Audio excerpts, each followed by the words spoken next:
President Donald Trump declared before Christmas that he would move the American embassy in Israel to Jerusalem from Tel Aviv. It was a controversial decision as many Palestinians consider the eastern part of Jerusalem to be their capital of a future Palestinian state, and America's decision showed that they recognize the city as Israel's alone.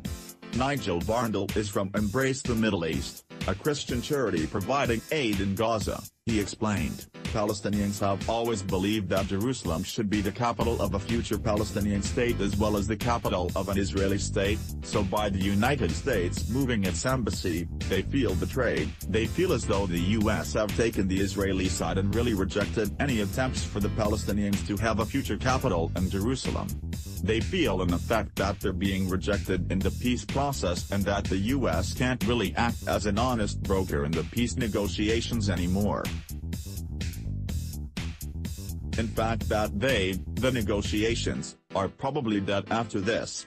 However, Reverend Dr. Peter Held from the Ecumenical Theological Research Fraternity in Jerusalem told Premier's News Hour that people in Israel were overjoyed with the embassy move. "In Israel there is great joy in the streets of Jerusalem. There is dancing, people go to the Western Wall, they pray there, they thank for this movement, they thank that Israel is finally recognized by the greatest and most important country in the world."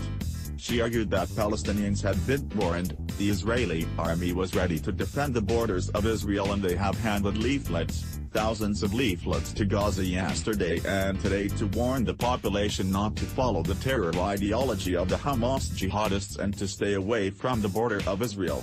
Israeli soldiers have shot and killed at least 52 Palestinians and left another 1,200 injured during mass protests along the Gaza border, health officials said.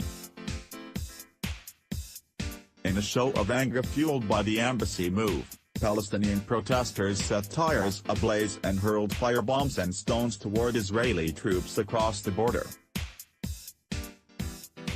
Later, Israeli forces opened fire from tanks, sending protesters fleeing for cover.